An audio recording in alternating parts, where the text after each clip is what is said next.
Hi, Guido Fox here. Welkom bij een nieuw book report.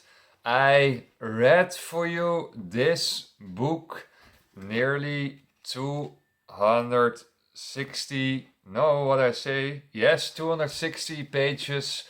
A very large appendix.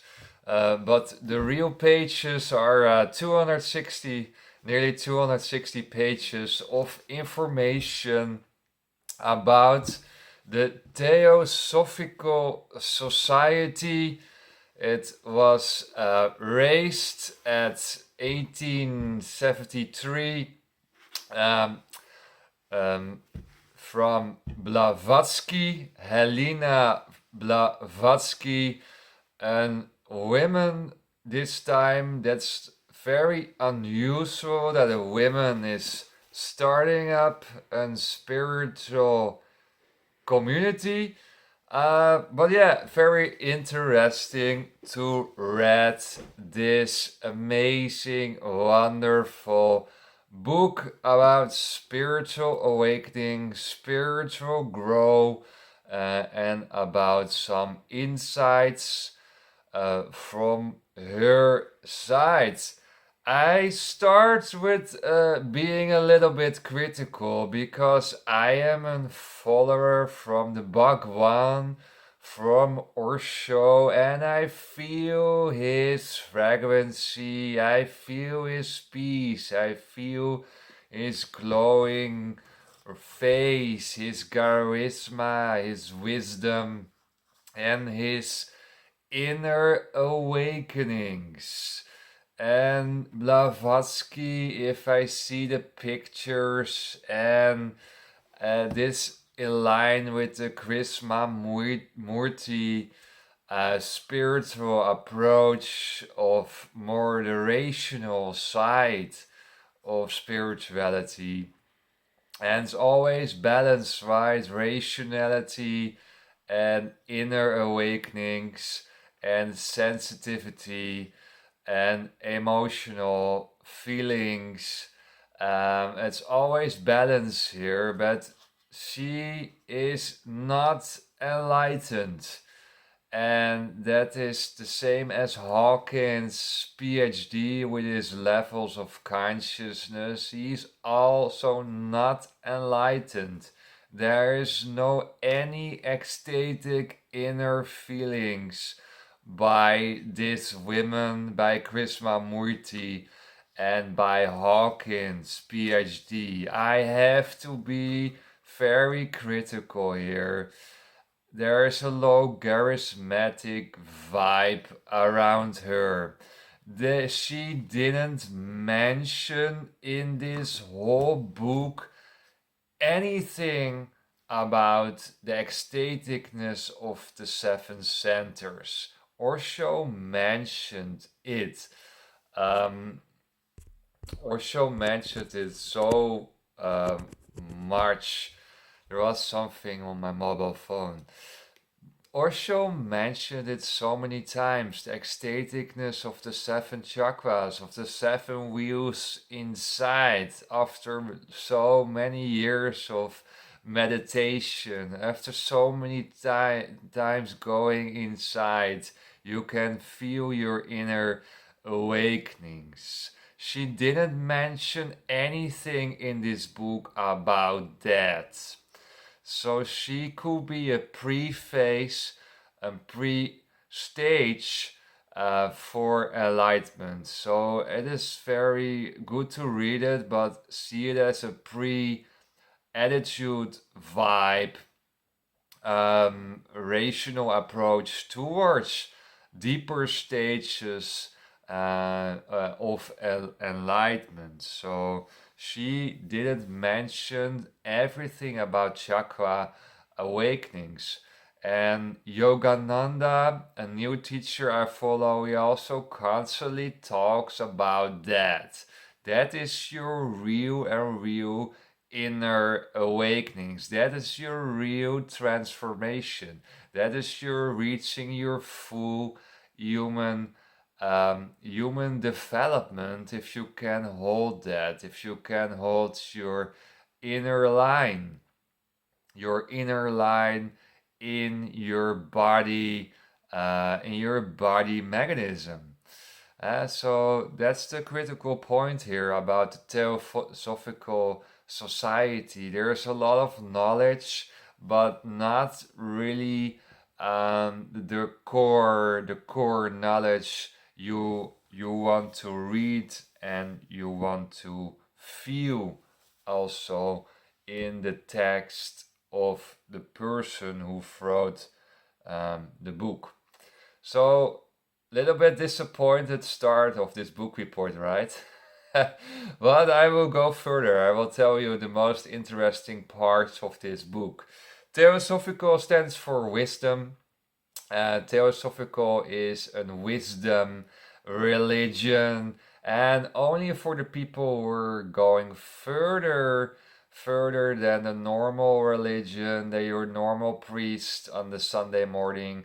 If you want to know more about spiritual awakening and personal transformation, you go in this kind of works. You go in the theosophical approach, and that is actually above all the religions, right?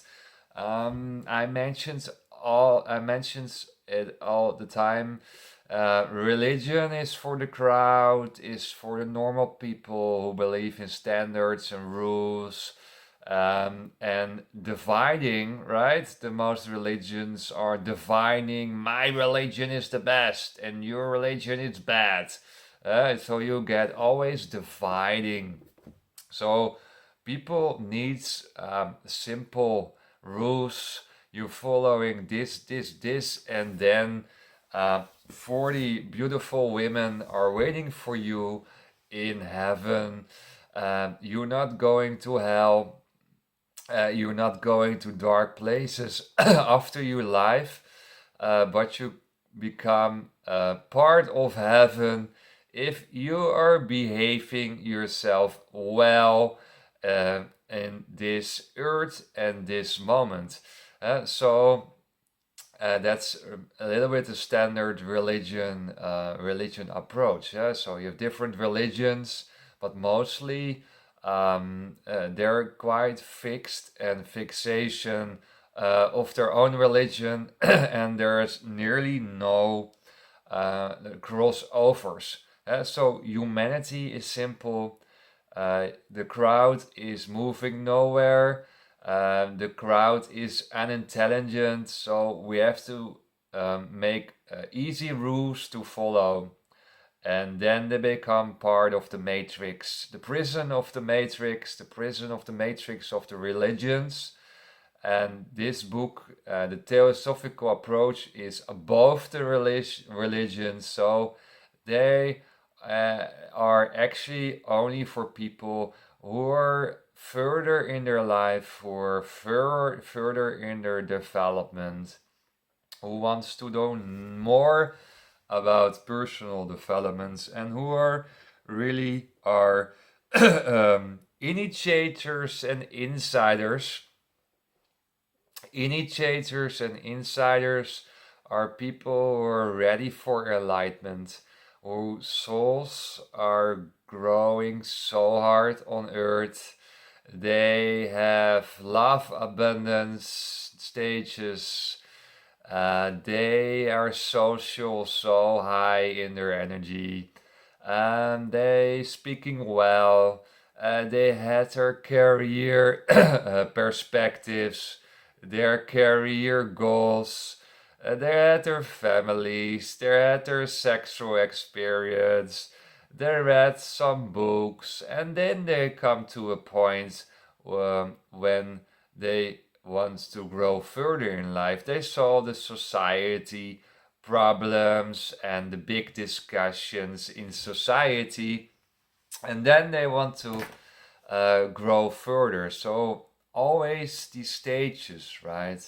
Your relationships has to be wonderful, great, peaceful, lovable, because otherwise you're always thinking about your bad career. Otherwise, you're thinking about your bad relationships, always thinking about your bad income.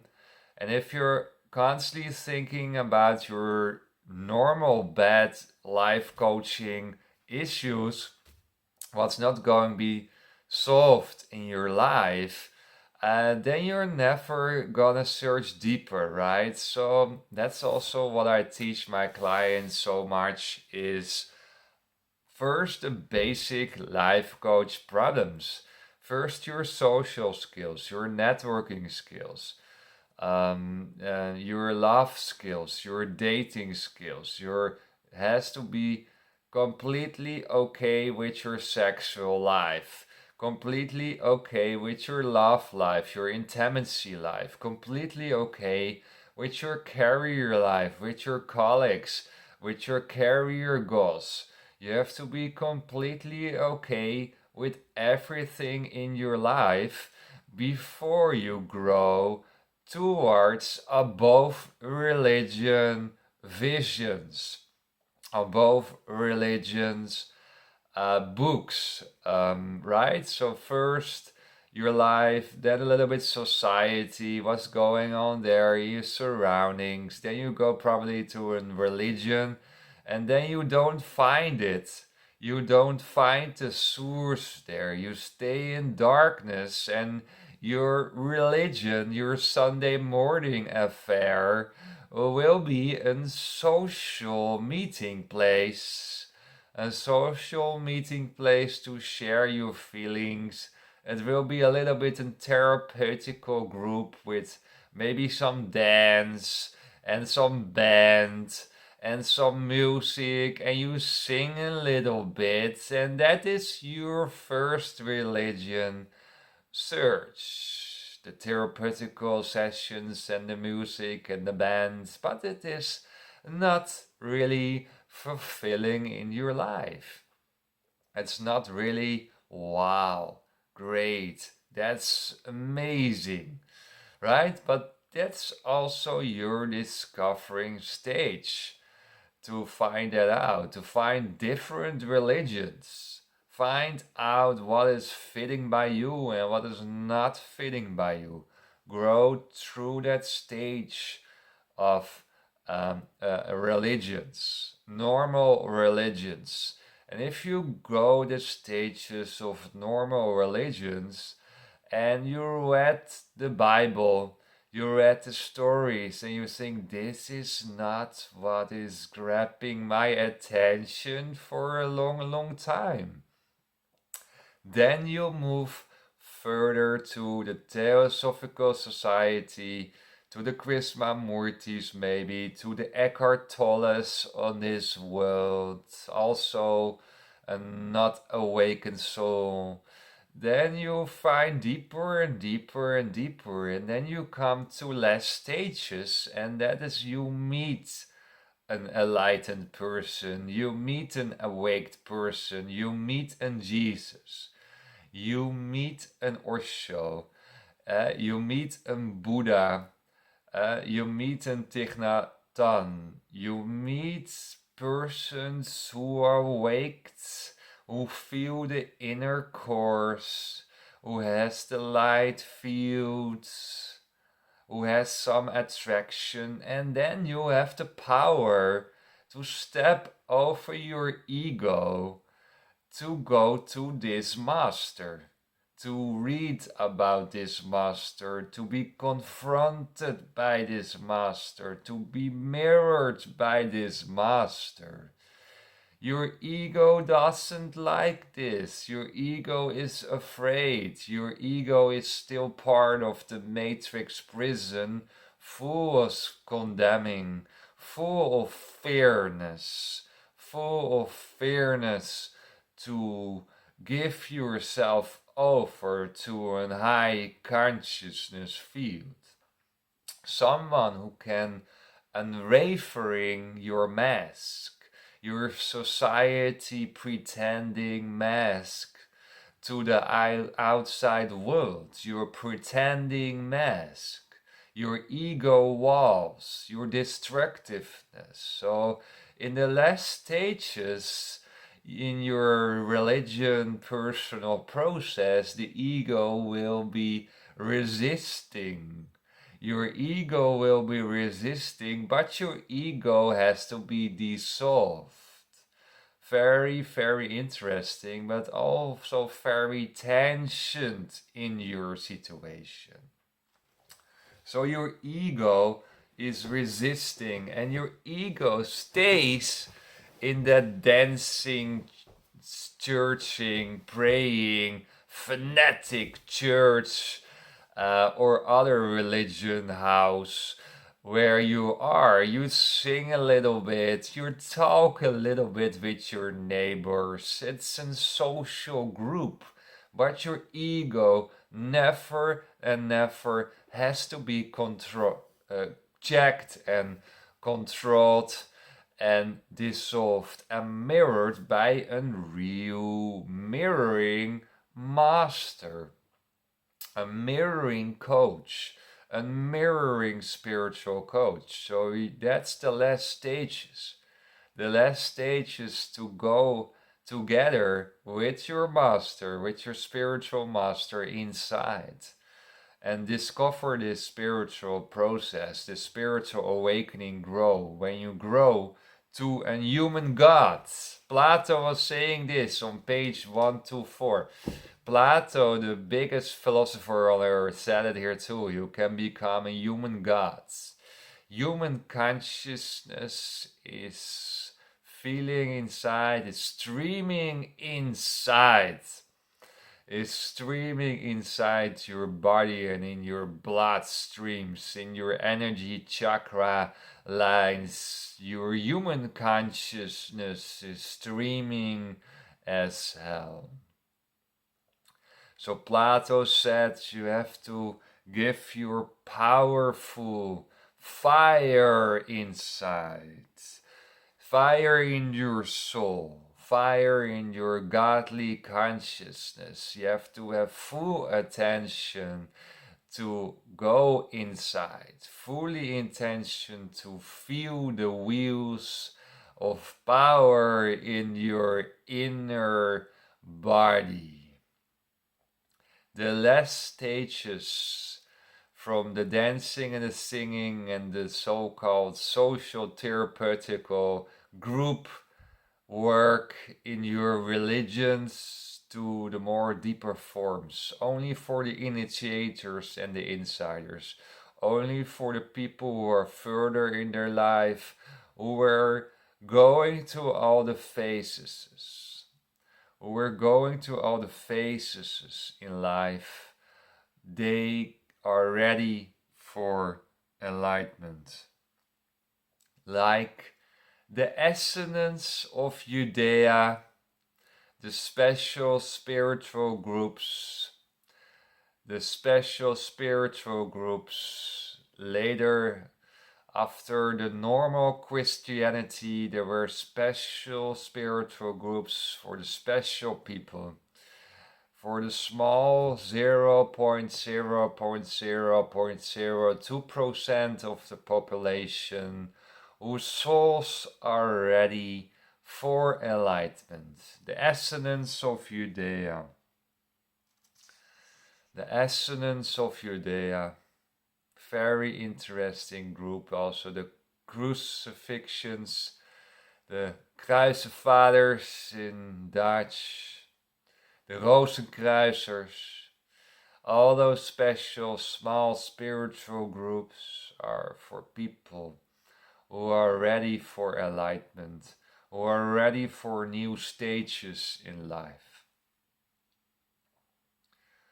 That is why I am here, to serve that small group of people, that very, very, very small group who are ready for it.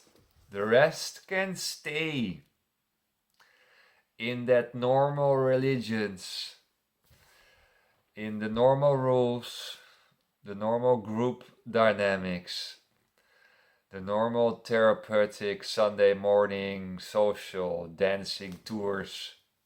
That's okay. Come back about a few lives. It's okay. Stay there in your darkness. Stay there in your darkness. It's okay. It's okay. Page 27. Removing the dust. First step into meditation, your crown chakra awakening will happen only about 1.5-2 hours plus meditation. You feel the awakening of your crown chakra after removing all the dust of society, the 1,000 years of false conditioning in your system, in your mental system, the 1,000 years of conformity of the crowds, your shape, your DNA shape has to be out. All the dust of the matrix who are imprinted in your system has to be out. You has to be completely clear. You has to be completely empty before the chakra awakenings arise. All the dust, and I can hear it in how you talk. I can hear it how you say things. There's too much dust. You are not to the point. You mentioned too much nonsense. You're not precise. You're not exact. You're not pinpointing the point. You talk and talk and talk with too much dust.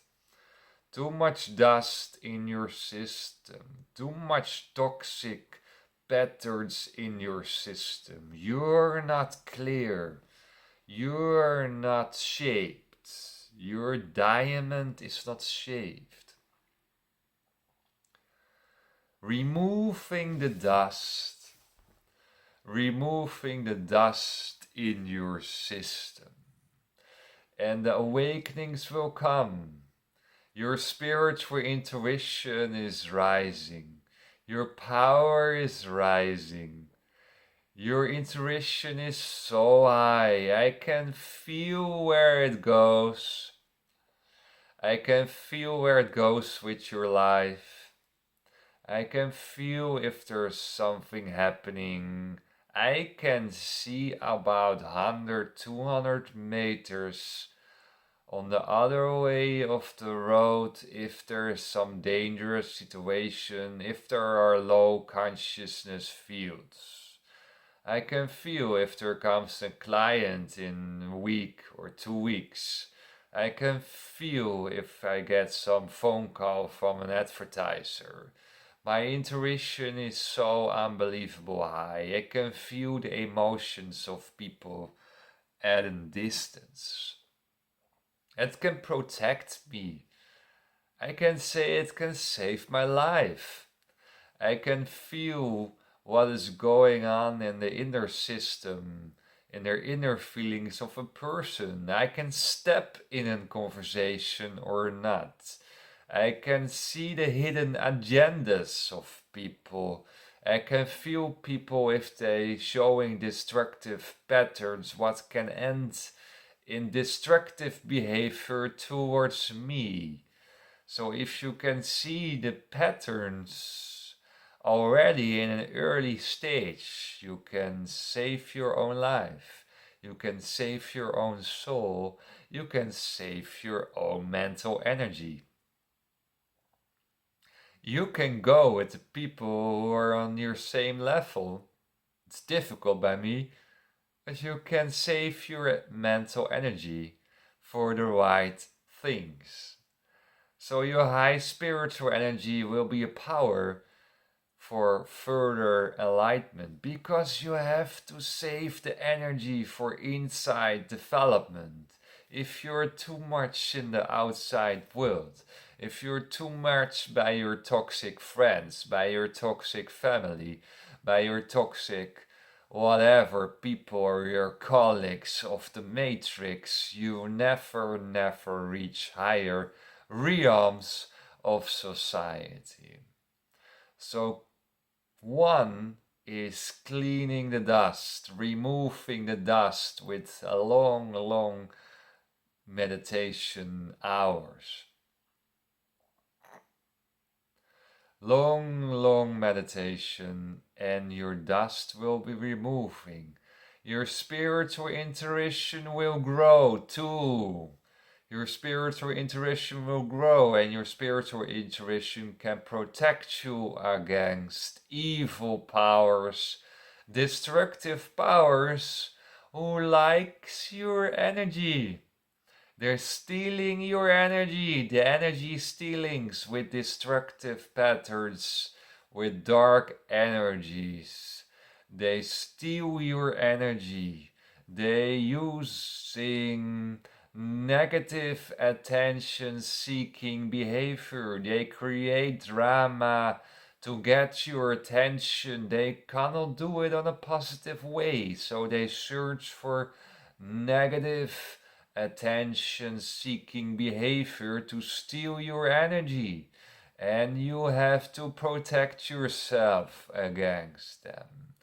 Only the ones who are open for it, who are showing positive behavior, you give them your powers.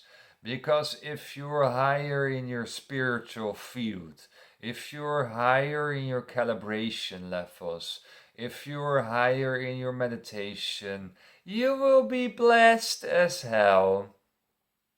You will be so happy and people become so jealous on you. Oh yeah, they were staring to you. They want to get you down to their levels. There will be jealousy. People feel insecure next to me. They're afraid for me. They're very, very afraid for me. People are afraid to me to come close by. The cowards of society. You have to be a lot of power to come close by me, because your ego will be resisting. I break your ego down. I break it totally down. Your ego doesn't like that. And you will really, really change with me. I transform you. And it's hurting. No pain, no gain. Your transformation is hurting. So that's what I see, right? You have to be very, very powerful to come by Osho one-to-one. You can sit in a room and you teach and you can listen a little bit, you can talk to your neighbors. But coming one-to-one by the Bhagwan, coming one-to-one by an Osho, is very, very, very dangerous.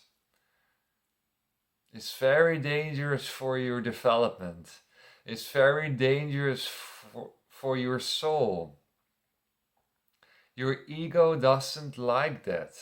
Your ego will resisting. If you don't have the power to come by me, go to a feel-good coach who say take action, do your thing, move further in your life, don't give attention to this and that. Go to them. Stay in your darkness. Go to the feel-good coaches and then say, oh, coaching doesn't work. Coaching doesn't work. But me, people are saying, hey, I didn't expect it, that coaching was so useful, and I feel so completely better than before after 7-8 sessions. I'm surprised. I also attract very skeptical people who are skeptical about coaches, and they're absolutely right, because most coaches are not reading books, are not writing blogs, are not meditating, are not awake, are not feeling their inner ecstaticness. They have not spiritual intuition. So that's also what Osho said. 90% of the people stay in darkness because they have not the enlightened teachers. They follow the fakers because they see the same person, they see the same ego, and to go to a non-ego person is dangerous. It's very dangerous to go to a non-ego person because you cannot relate with him. He's triggering something in you. He's triggering your own jealousy, your own insecurity in you, your own unfulfillment. So he's mirroring you. And that hurts. That really, really hurts. So then you stay reading from basic feel-good coaches, and you can easily say to yourself, yeah, coaching doesn't work. I stop with it. Or you stay in your Sunday morning affair, and you stay in your social work, in your groups, and the guitar and the band of the church, and you stay there. And you really, really feel that you're not growing, right? So spiritual intuition, removing the dust, finding your master, finding your one and only master to go in the deeper realms of life. Building your own temple. Page 50. She said it, Blavatsky, but I'm not sure if she really built her own inner temple. But building your inner temple, so removing the dust. 1. Creating spiritual intuition to protect yourself against toxic destructiveness. 3. Is building your own inner chakra temple. You are ready for it. You're ready to build your own inner temple. Page 70, and you'll find the Father in the hidden space. Finding Father in the hidden. She mentioned the Bible very well. Father in the hidden. Father is a secret force in the Bible. The Bible texted has 7 layers. I make the video report of it. Mostly they're related to inner awakening. But the Father in the hidden is the Father line. Is the Father God, is the God consciousness, is the Christ consciousness in your inner system. So Father in the hidden, Father in the darkness, in the ground. You have to find the Father in you. Find the Father to become the Plato's HumanGod. Fire in your system. Find fire in your system. Put your mental fire in the inner line. That's what Plato mentioned. Fire in the line. Find your mustard seed.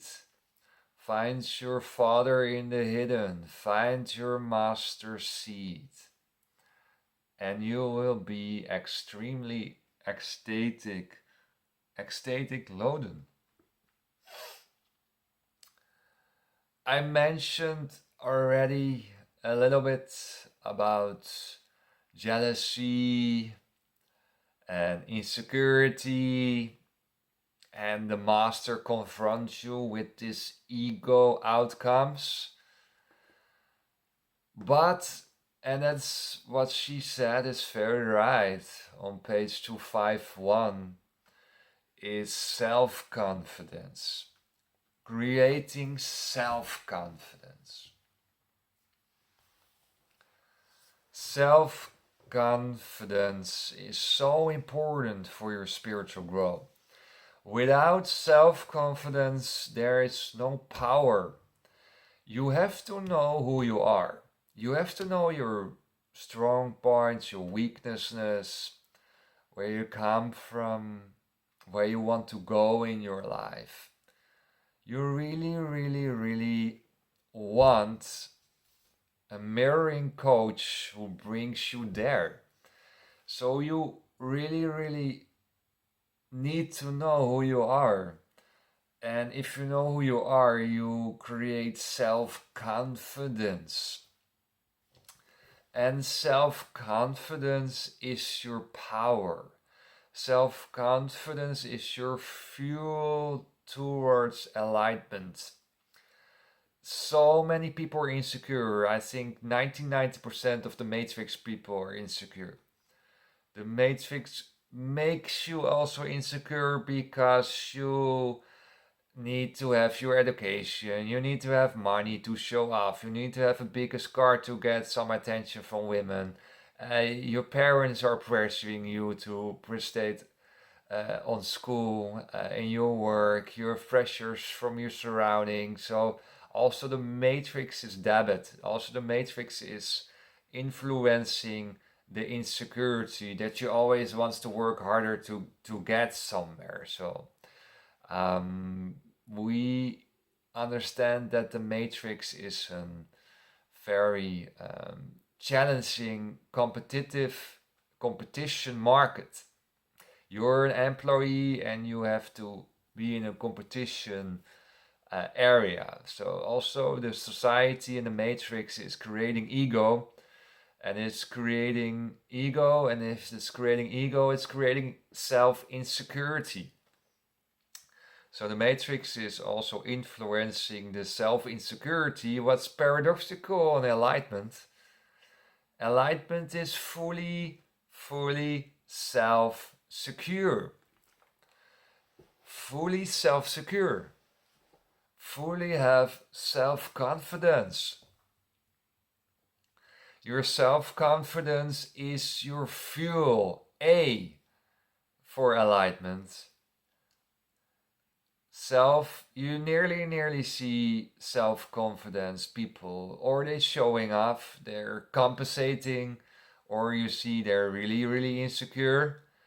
So it's or very insecure, or it is an overcompensation behavioral pattern, with showing off and being the high maintenance women, uh, talkative a lot of times, gossiping, showing off to the world, social media, Instagram, whatever.